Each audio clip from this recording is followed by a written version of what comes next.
Let's stay in the SEC West and another matchup of top 15 teams. Number 3, Ole Miss, travels to College Station, taking on number 14, Texas A&M. Who you got?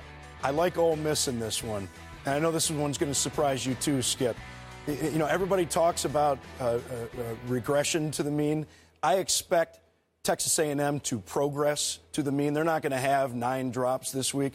But still, this Ole Miss defense, particularly this defensive line, is absolutely fierce. And I think what we saw last week from Kenny Hill is that when he's under pressure, like most quarterbacks, he gets flustered, he flushes out of the pocket, and he makes some bad decisions. I agree. That's what we saw. I think we'll see that again.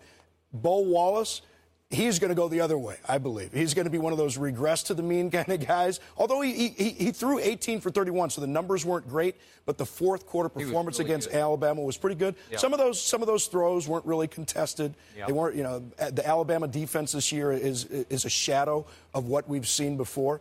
But I think that they will still have enough to beat A&M, even on the road, because they're going to get on a short field, and that's where Bo Wallace flourished last week. It'll happen again this week.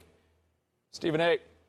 Bottom line is simple for me. I agree with you. I think Ole Miss wins this game, although it's going to be on the road, because I have absolutely no faith whatsoever in Texas A&M's defense. I don't think they can stop anybody. As much as I love Kevin Sumlin, and I think he's one hell of a coach, this is the second year in a row we're talking about how awful his defense is, and I think that's a problem. When you look at Bo Wallace, you know what he can do, but you've got a decent running game with Walton. Then you look at their receivers. I'm just looking at the numbers here with Treadwell, Core, Sanders, and I'm saying, look, man, there are bunch of targets. They use about 3 or 4 different targets from the receiving position. I'm just looking at Ole Miss right now, and I'm saying what you said about that front seven, it's legitimate. To me, Robert, of course, Texas A&M is going to find a way to put up some points, but at the same time, when it comes to somebody stopping somebody, what's the chances of Ole Miss neutralizing Texas A&M's offense, at least on a few possessions? The chances are very, very good. What's the chances of Texas A&M stopping anybody? Slim to none.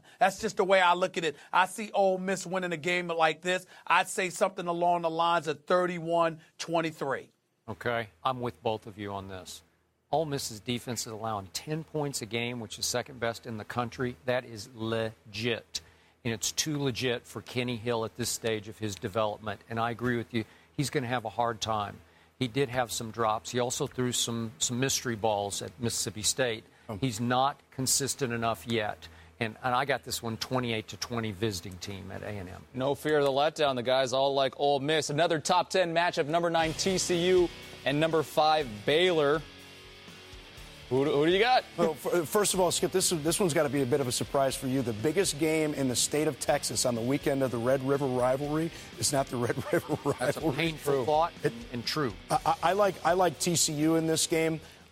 I am not convinced. You know, we saw this same thing with Baylor a year ago. Everybody at the beginning of the year was talking about Art Briles. This offense has been great. But what about this defense for Baylor?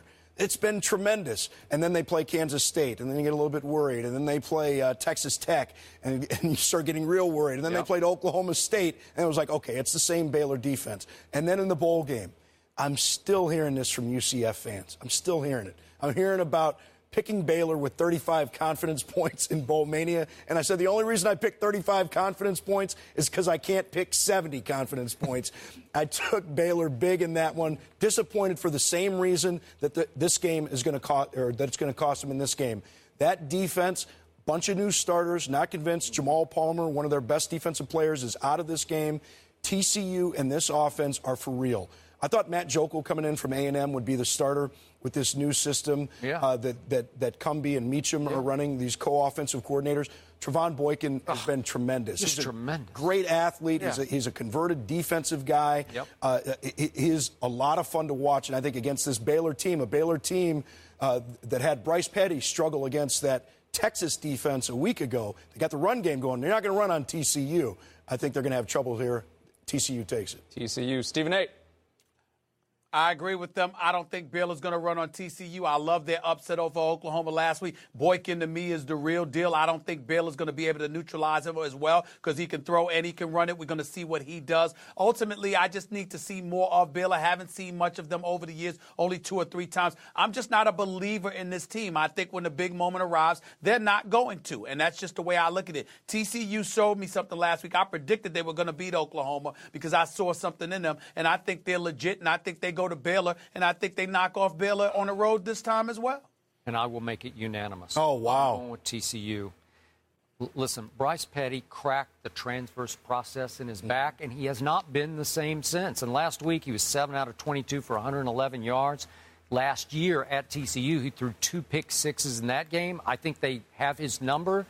And I think the number of this game is going to be 33-27 TCU. And remember, TCU was the #1 defensive foe against Baylor a year ago, held them to 370 yards, which very few people do, and that was when their offense wasn't anything like what it is right now. TCU's offense wasn't anything like what it is right now. Guys all like the Horned Frogs. All right, one-word answer, Alabama, Arkansas. Alabama. Pretty adamant. His is going to be 2 words. Yeah, I agree. I agree. Stephen A. Roll Tide! Sounds about right. Okay, if you get 2 words, I get 2 words. Alabama, barely.